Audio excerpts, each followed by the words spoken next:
사랑합니다. 오늘도 찬양과 충현 가족들의 섬김을 받으신 주님, 어디에서 예배드리든 모든 충현 가족들 위해 꼭 필요한 말씀으로 채워주실 것을 소망 가운데 확신합니다. 여러분은 자신이 새 사람이 되었다고 확신하십니까? 에베소서는 새 사람에 대한 가르침이 참 많이 나오고 있습니다. 우리가 새 사람이 될 때 하나님의 자녀가 되는 것이고, 자녀만 되는 것이 아니라 하나님이 주시는 기업도 받게 됩니다. 원래 우리는 허물과 죄로 죽었던 자들인데, 그리스도를 다시 살리실 때에 그때 역사하셨던 하나님의 강력한 힘이 우리를 같이 일으켜 세우시고 같이 앉히셔서 새 사람을 만든 것이죠. 에베소서 2장 10절에 보면 새 사람에 대한 가르침이 더욱더 분명하게 선포됩니다. 우리는 그가 만드신 바라 선한 일을 위하여 지으심을 받은 자니. 이들이 새 사람인 겁니다. 여러분은 새 사람이 되셨다고 확신하십니까? 어떻게 내가 새 사람이 된 것을 알 수 있을까요?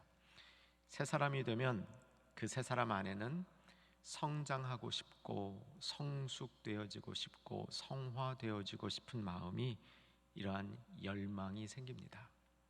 이것을 잘 유지하고 있다면 내가 새 사람이 된 것을 금방 확인할 것이고, 이런 마음이 많이 빛발에 있다면 오늘 우리에게 경종을 울려주시는 복된 말씀이 들려져야만 합니다. 새 사람은 자신을 같은 모습으로 가만 두어서 머물러 있게 하지 않습니다. 더 알고 싶어하게 하고 더 잘하고 싶게 만들며 더 의미 있는 삶을 살라고 막 흔들어 우리들을 닥달할 것입니다. 새롭게 태어난 사람의 모습을 특징 짓는 DNA가 우리에게 있다고 할 수 있는데, 이것은 성장과 성숙과 성화를 사모하는 마음인 것이죠. 저는 예수님을 닮고 싶은 마음이 많이 있습니다. 여러분 그렇게 보이시는지 모르겠습니다. 어쩌면 제가 생각하는 것만큼 없을지도 모르지만 저는 스스로에게 계속적으로 메시지를 던집니다. 나는 예수님을 닮고 싶다. 예수님을 닮고 싶은 마음을 잊지 않으려고 노력을 합니다. 저는 우리 모두에게 하나님의 형상이 잘 나타나기를 간절히 바라고 소망하며 기도합니다. 꼭 필요한 영적 성숙이 일어나야 하는 것이죠. 그래야 부르심에 합당한 삶을 살 수 있고 선물의 분량대로 하나님을 섬기고 봉사할 수 있게 되기 때문입니다. 오늘 원래 잡힌 본문은 13절에서 16절까지였습니다. 이 대목에는 성장에 관한 교훈들이 가득 차 있습니다. 한번 눈으로만 확인해 보시면 13절 보시면 끝부분이죠. 장성한 분량이 충만한 데 이르기까지 성장을 가리키고 있습니다. 15절은 조금 더 직접적으로 그에게까지 자랄지니 쓰여 있고, 16절 끝부분에도 그 몸을 자라게 하며 성장에 관한 가르침으로 가득 차 있습니다. 성장, 성숙, 성화, 오늘 이 세 단어를 여러분이 기억하시고 사랑하는 축복이 임하기를 바랍니다. 성장과 성숙과 성화는 비슷한 말인데 완전히 일치하는 동의어는 아닙니다. 성장은 우리가 외적으로 크는 것을 주로 가리키지만 사람이 외적으로만 크는 것이 아니죠. 외적으로 클 때에는 내적으로도 어느 정도 성숙하게 되어 있습니다. 반대로 성숙은 내적인 것이지만 내적으로 성숙이 가득할 때 외적인 성장도 따라오는 것이 보편적입니다. 성화는 성장과 성숙 위에 세워진다고 할 수 있습니다. 그런데 성장하고 성숙한다고 반드시 성화가 따라오진 않습니다. 성화는 이 세상 것이 아닌 하나님의 것으로, 하나님 나라의 것으로 변화되는 수준이 아니라 변형되어지는 transform, 그 형체 자체가 변화되어지는 그 모습을 성화라고 얘기합니다. 쉽게 표현하면 예수님 닮아가는 겁니다. 여러분, 예수님 닮는 것을 사모하시기를 바랍니다. 오늘 본문은 13, 14절로 줄였습니다. 내용이 좀 많아서 한 번에 말씀을 다 나눌 수가 없고, 좀 더 말씀의 집중력을 키우기 위해서 이번 주와 다음 주로 주로 나누어서 설명을 합니다. 13절을 보게 되면 사도 바울은 성장, 성숙, 성화를 이야기하면서 사람이, 특별히 새롭게 된 새 사람이 도달해야 될 지점을 분명하게 얘기해 줍니다. 우리가 성장하고 성숙하고 성화되는 과정 속에서 꼭 있어야 되는 것이 어디까지 우리가 가야 하는가, 방향이 분명히 잡히고 목표가 잡히게 되면 성장과 성숙과 성화는 큰 도움을 받게 됩니다. 오늘 본문이 바로 그 자리입니다. 우리가 어디까지 성장하고 성숙하고 성화할 것인가를 보여주게 됩니다. 13절에서 세 가지 도달점을 찾을 수 있습니다.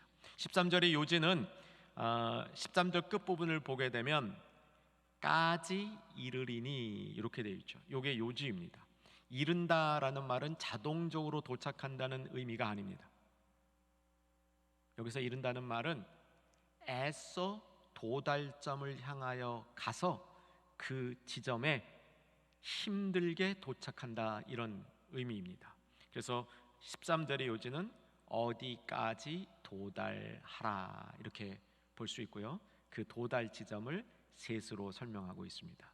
이 셋을 찾을 테인데 한 번 읽으면서 잘 안 찾아질 수도 있습니다. 그렇기 때문에 집중해서 읽고 제가 도와드리도록 하겠습니다. 13절 읽을 준비하시고요. 세 가지를 찾아야 됩니다. 자, 읽겠습니다. 우리가 다 하나님의 아들을 믿는 것과 아는 일에 하나가 되어 온전한 사람을 이루어 그리스도의 장성한 분량이 충만한 데까지 이르리니. 원어로 보게 되면 세 가지 도달점이 나오는데, 첫 번째 도달점이 믿는 것과 아는 일에 하나 되는 데까지, 두 번째 온전한 사람에게까지, 세 번째 장성한 분량이 충만한 데까지, 세 군데에 도달해야 된다고 이야기합니다. 자, 이제 복습 삼아 저를 좀 봐주시고요. 자, 세 가지를 한번 같이 해보겠습니다. 믿는 것과 아는 일에 하나 되는 데까지, 온전한 사람에게까지, 장성한 분량이 충만한 데까지, 이 세 도달점을 향하여 우리의 성장과 성숙과 성화가 그쳐서는 안 된다는 것이죠. 자, 첫 번째, 하나가 되는 데까지 우리는 성장해야 됩니다.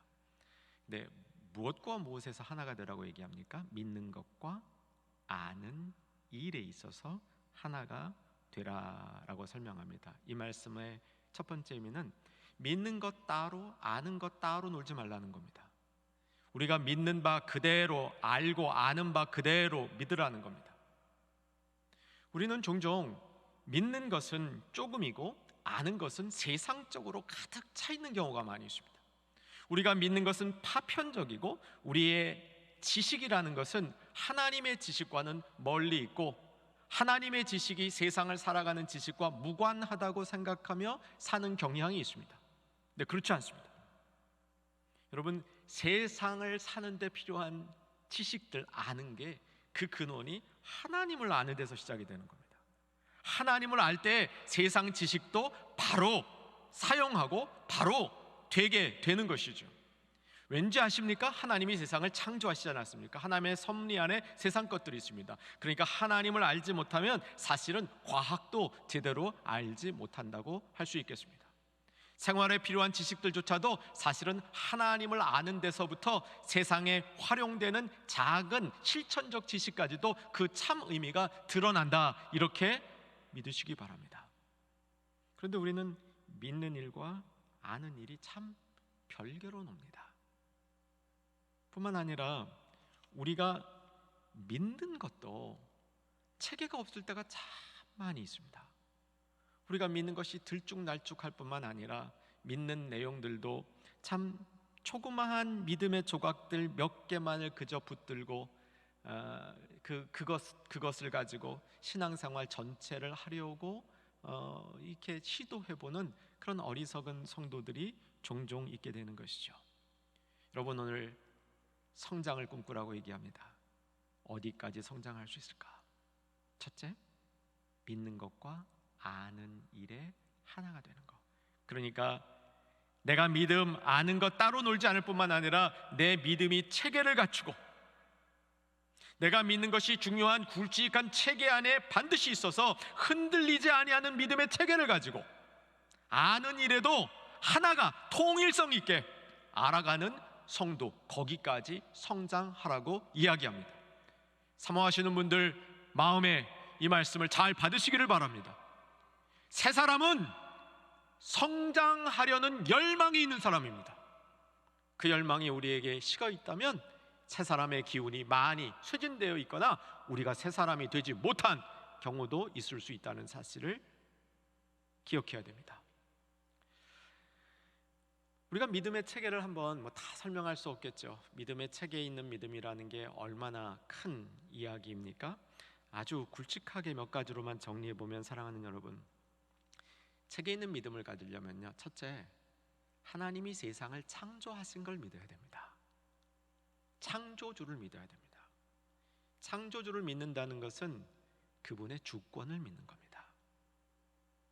우리가 하나님이 세상을 창조하셨다는 사실을 믿을 때 그 주권을 믿는다면 내가 주장하지 않죠. 내가 주인이 되려 하지 않습니다. 내가 하는 일에 주인 되신 하나님의 주권을 믿으며 하나님께 묻고 순종하고 따르고 그분의 뜻과 계획을 이루려는 일에 나의 마음이 집중되게 되어 있습니다.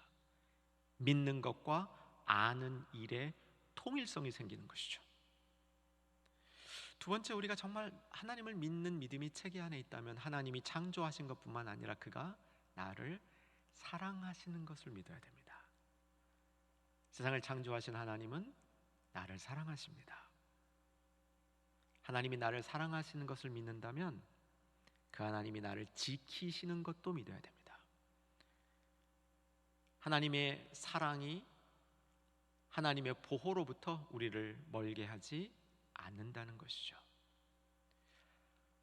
하나님이 우리를 사랑하시고 하나님이 우리를 지키신다는 것을 믿는다면 그분의 계획도 믿어야 됩니다. 그분의 계획이 선하며 그분의 계획은 분명하며 그분의 계획은 나를 살리려는 계획이라는 사실을 믿는 거죠. 이러한 믿음의 체계가 있어야 되는 것이죠. 체계 안에서의 성장을 이루라고 본문이 얘기하는 것입니다.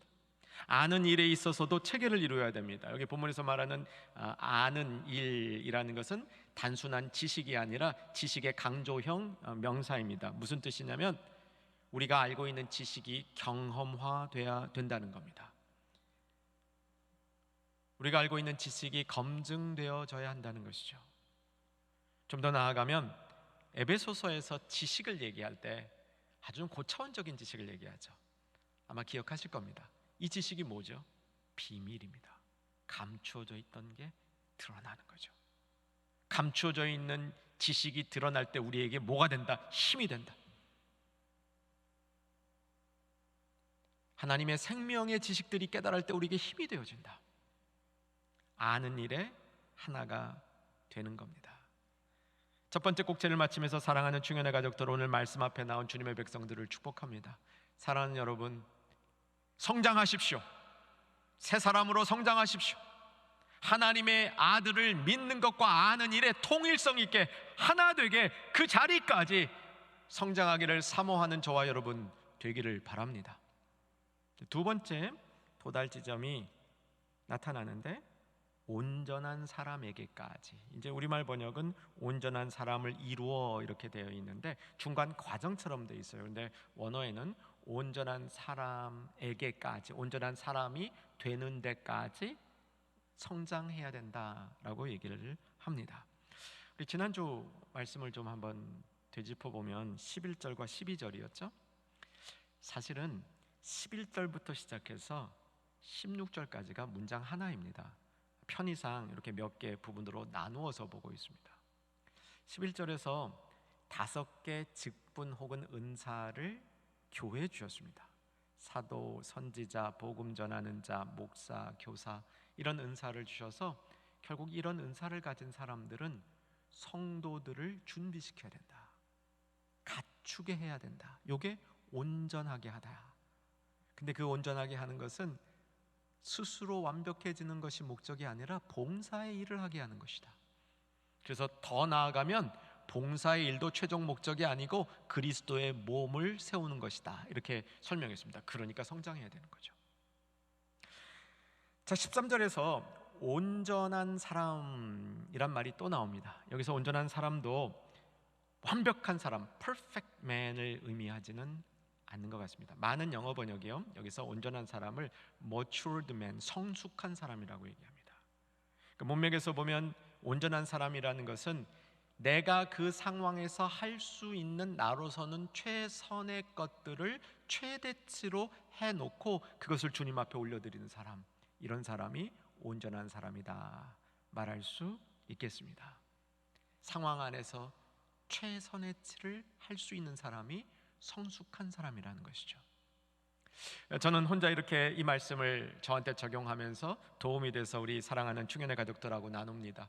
오늘 3가지 목표 지점이 있죠. 그리고 성장, 성숙, 성화, 이 3가지를 또 다루고 있죠. 하나하나씩 좀 더 깊게 연결이 됩니다. 그러니까 믿는 것과 아는 일에 하나 되는 데까지, 이게 성장을 보여주는 일종의 가르침이라면 온전한 사람을 이루는 데까지 이것은 성숙을 보여주는 가르침이라고 볼 수 있겠습니다. 온전한 사람이란 자체 속에 성숙한 사람이라는 의미가 담겨 있기 때문이죠.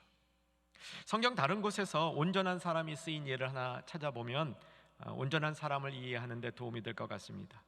야고보서 1장 4절, 야고보서 1장 4절 자막으로 봅니다. 자, 같이 한번 읽겠습니다. 인내를 온전히 이루라. 이는 너희로 온전하고 구비하여 조금도 부족함이 없게 하려 함이라. 앞에 인내를 온전히 이루라 그랬죠. 그 다음에 너희로 온전하고 구비하여, 이게 원어로 보면요 온전한 사람이에요. 온전하고 준비된 사람이에요. 그러니까 12절에서 온전하게 하다를 준비시키다 그랬죠. 두 개념이 여기 다 들어가 있는 겁니다. 온전한 사람은 성숙하고 준비되어져 있는 사람이다, 특별히 인내를 이루고 있는 사람이다 라고 설명하고 있는 겁니다. 그래서 그의 삶에는 부족함이 없는데, 부족함이 없는 방법은 5절에 나옵니다. 너희가 지혜가 부족하거든 후히 주시며 꾸짖지 아니하시는 하나님께 구하라, 그리하면 얻으리라. 그러니까 온전한 사람은 지혜 있는 사람이라는 뜻도 되는 거죠. 하나님이 어떤 분이신지를 아는 사람이다, 이렇게 다양하게 온전한 사람을 설명할 수 있습니다. 그런데 주석가들은 이 온전한 사람에서 보통 사람들이 발견하지 못하던 의미를 발견해서 이 본문의 의미를 더 풍부하게 해주고 있습니다. 온전한 사람이라고 했을 때 이 사람은 복수로 쓰여야 됩니다. 그게 정상인데 이 본문에선 단수로 쓰이고 있어요. 이게 왜 단수인가 쭉 그 이유를 추적해 보면서 내린 결론은 집합적 단수. 무슨 뜻인지 좀 설명해 드릴게요. 사람이 이렇게 여러 명이 모여 있는데, 복수의 사람이 모여 있는데 그 사람들이 뜻과 마음이 일치돼서 한 덩어리처럼 되어진다면 단수로 보는 겁니다. 이걸 집합적 단수라고 합니다. 그러니까 충영교회가 충만하면 하나님이 보고 사람들이 볼 때 하나로 보이는 겁니다. 하나로 보이는 거예요. 사람이 온전해지면 하나로 보이는 겁니다. 그래서 단수로 사용했다는 거죠. 바꿔 말하면 온전한 사람에 대한 도전은 개인적으로 이루어야 될 도달치이지만 동시에 교회가 이루어야 될 도달치라는 겁니다. 저는 이 말씀을 보면서 마음에 깊은 도전이 있습니다. 우리 충영교회, 우리들이 섬기는 그 교회가 온전한 사람에 이르기까지 성숙해야 된다는 겁니다. 교회의 연수가 몇 년인지, 교회의 근간이 무엇인지 교회마다 다룰 수 있습니다. 그런데 하나님의 교회는 온전한 사람에 이르기까지 성숙해야 된다는 것이죠. 교회의 성숙을 이루려면 구성원 한 사람 한 사람이 완벽해야 되는 것이 아닙니다.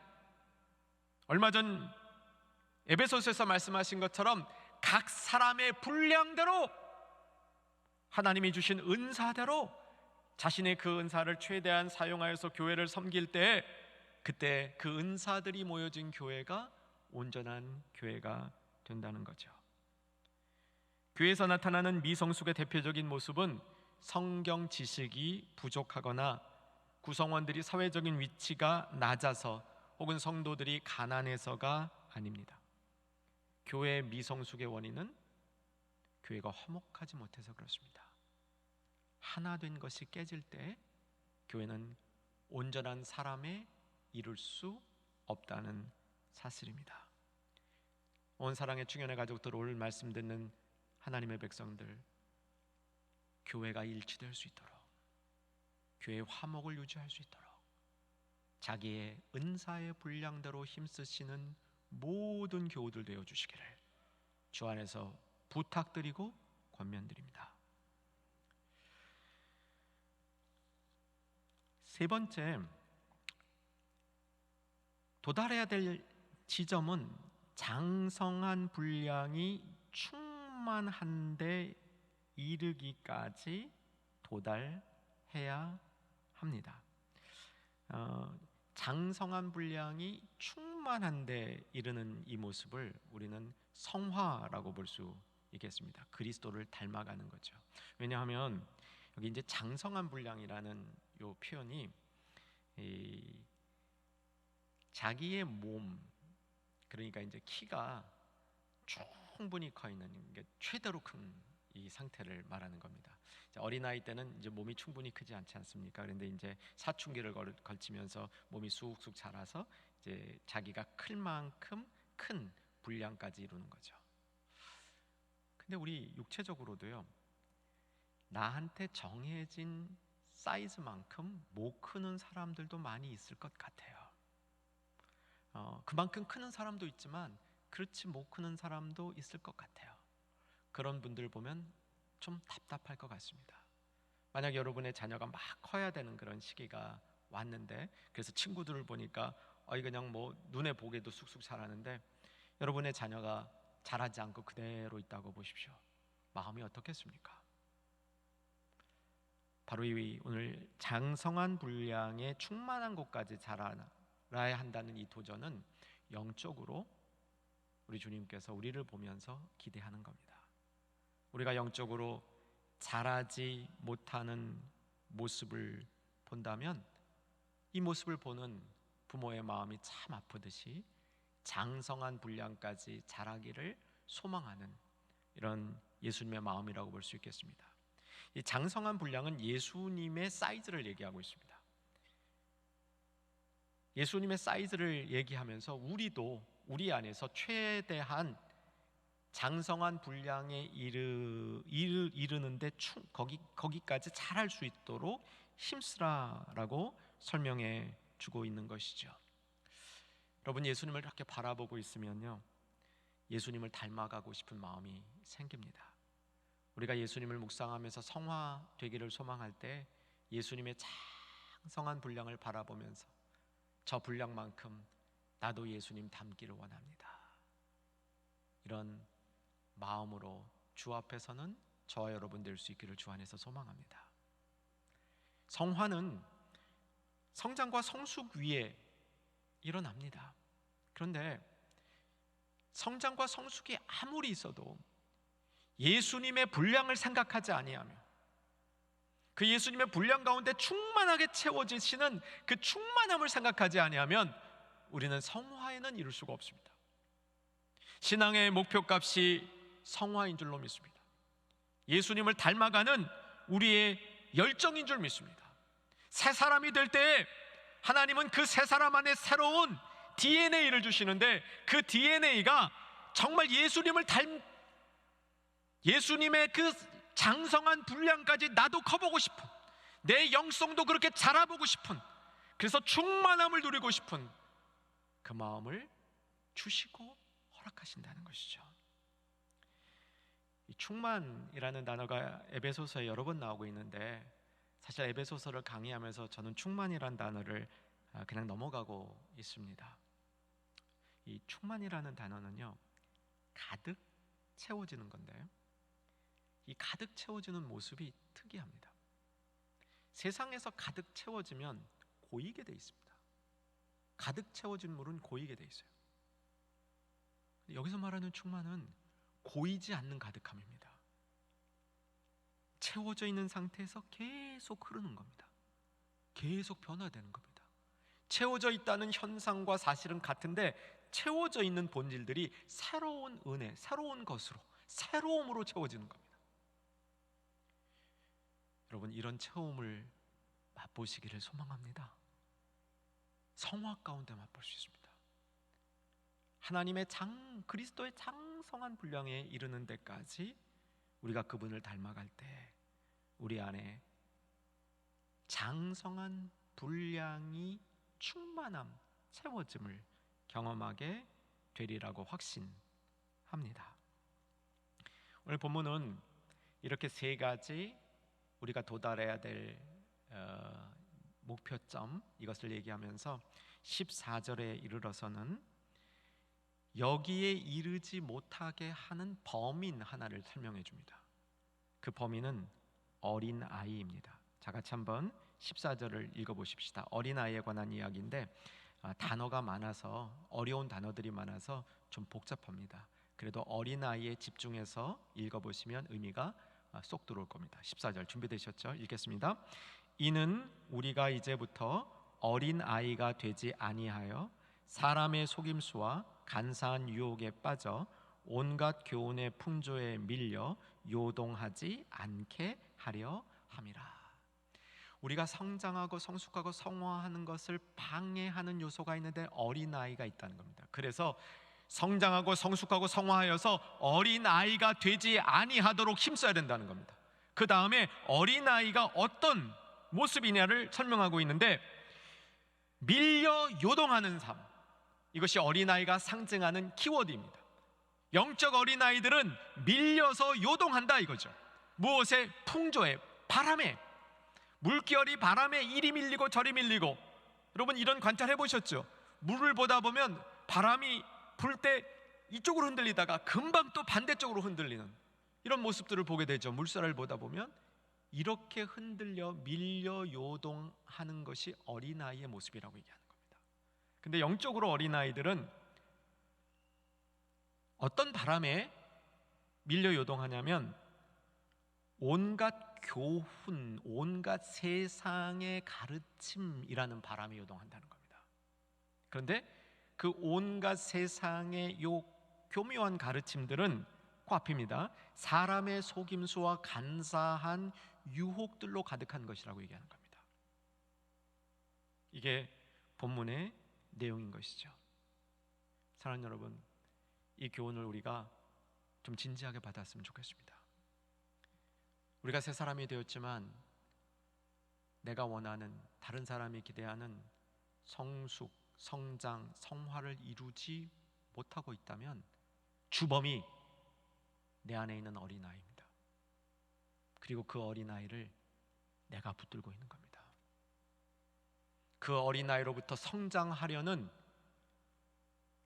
바람이 없고 성장하라는 하나님의 요구 앞에 자기 자신의 고집과 생각으로 어린아이를 붙들고 있는 겁니다. 그래서 바람에 밀려 요동하는 겁니다.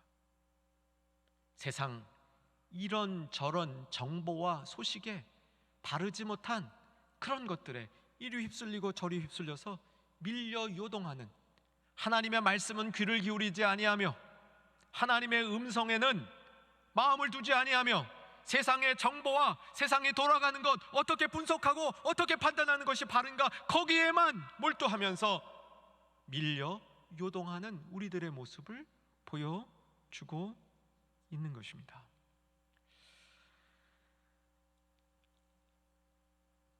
심리학 용어에 성인아이라는 말이 있습니다. 어른아이 이렇게 볼 수 있겠죠. 겉으로는 어른이 됐는데 속은 여전히 어린아이입니다. 그리고 이제 구체적으로 성인아이 증후군이라는 건 뭐냐면 시작은 아버지가 이 알코올 중독자 가정에서 자란 아이들 가운데 보편적으로 일어나고 있는 사회 부적응 현상을 이제 관찰하면서 만든 용어인데, 그 이후에 이거를 이제 일반적으로 가정이 역기능적인 가정에서 자란 경우 이렇게 설명을 합니다. 근데 제가 보기에는요, 역기능적인 가정 아닌 가정에서 자란 사람들도 이 성인 아이들이 참 많아요. 결정장애, 스스로 자기를 이렇게 개척 못하고 나가는 어른들이 많이 있습니다. 오늘 그 얘기하려는 건 아니고요. 영적으로는 더한 것 같아요. 영적으로는 더한 것 같습니다.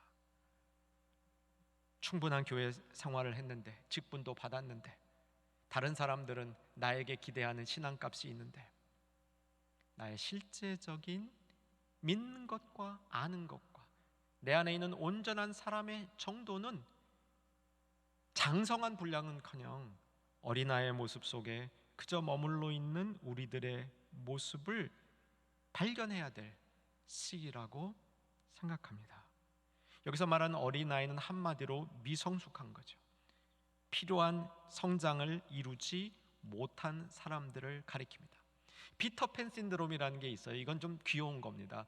다 커서도요, 어린아이와 같은 그런 마음을 가져서 모험도 즐기고요, 어린아이처럼 막, 그건 뭐 꼭 나쁜 건 아니에요. 그런데 내가 어린이 되어서도 특별히 영적으로 어린아이와 같이 밀려 요동하고 여러 가지 풍조 속에, 속임수 속에, 간사한 유혹 가운데 쉽게 넘어간다면, 오늘 내 모습을 바라보면서 오늘 주일 말씀을 단단히 교훈 삼아야 할 줄로 압니다. 제가 중학교 때였던 것 같아요. 몇 학년인지는 기억이 안 납니다. 중학교 1학년 아니면 2학년이었던 것 같아요. 저는 강북에서 태어나서 강북에서 자랐습니다. 중학생쯤 되니까 이제 걸어서 한 2-30분 거리도 이제 자기 혼자 갈 수 있게 되었고요. 그때 지금도 있는 세운상가에 간 기억이 있습니다. 뭐 하러 갔냐면 전자제품 사러 갔습니다. 전자제품 사러 갔기 때문에 주머니에 좀 돈이 있었겠죠. 혼자 갔습니다. 원하던 물건을 못 사고 돌아오는 길이었습니다. 육교를 건너는데 사람들이 장기를 둡니다. 장기를 두는데 가만 보니까 내기 장기예요. 몇 수 안에 이 장기를 이기면 돈을 버는 겁니다. 제가 옆에서 이렇게 보니까 이길 수 있을 것 같아요. 그래서 제가 해보겠다고 돈을 내고 들어갔습니다. 결론, 졌지요. 근데 지는데 그냥 지는 게 아니고 아슬아슬하게 졌어요. 다시 해보면 이길 것 같아. 한 판 더 하자. 그래가지고 한 판 또 들어갔습니다. 어떻게 됐습니까? 또 졌지요. 이 있는 돈을 날렸습니다. 그리고 집에 들어가서 어머니한테 이렇게 말씀드리는데, 어머니가 저를 이렇게 보면서 참 한심하다라는 표정을 지으면서 그때 저에게 주신 단어들이 다 요 단어들이에요. 속임수, 어린아이, 유혹, 요 단어들이에요. 야, 성경에 커서 보니까 요 단어들이 여기 다 있어. 여러분, 영적인 어린아이는 밀려 요동합니다. 지금과 같은 시기, 우리가 어렵고 혼동의 시기를 살아갑니다. 코로나19만 우리에게 혼동을 주는 게 아닙니다. 계속 누누이 말씀드리지만 이 사회의 많은 현상들이 우리에게 계속 혼동을 줄 겁니다. 풍조, 온갖 가르침, 온갖 교훈의 풍조에 밀려 요동하는 이런 모습이 우리 안에서 자주 발견될 겁니다. 어떻게 해야 됩니까? 성장하고 성숙하고 성화되어야 됩니다. 어떻게 성장하고 어떻게 성숙하고 어떻게 성화됩니까? 오늘 본문이 그 목표값을 가르쳐 줍니다. 그 목표값을 마음에 그려놓고 그로 향하여 힘있게 달려나가라고 오늘 본문이 우리에게 교훈하는 겁니다. 믿는 것과 아는 일에 하나 되어서 일체되어서 온전한 사람, 성숙한 사람, 나뿐만 아니라 교회의 성숙을 이루어서, 한 개인의 성숙은 교회가 성숙하지 않으면 완성되지 않는다고 얘기하는 겁니다. 한 개인의 영적 성숙은 혼자 이룰 것 같지만 교회가 성숙해야만 그 성숙된 교회 안에 있을 때 진정한 개개인의 성숙도 이루어진다고 얘기하는 것이죠. 온전한 사람을 이루고 장성한 분량, 그리스도의 장성한 분량, 예수님 닮아가려는, 예수님 모습 따라가려는 그리스도의 장성한 분량이 충만한 데 이르기까지, 그때까지 계속 성장해 나가야 된다는 겁니다. 여러분, 새 사람인 줄 믿습니다. 새 사람의 새로운 DNA가 우리 가운데 있는 줄 믿습니다. 그 DNA가 우리를 갈망하게 만들 겁니다. 커가고 깊어지고 예수님 닮아지기를, 그런 성도로 세워지는 우리 모두 되기를 주님의 이름으로 축원합니다. 살아계신 아버지 하나님, 오늘 에베소서를 통하여 주신 이 말씀이 온전히 이루어지게 하여 주시옵소서. 예수님 이름으로 기도하옵나이다.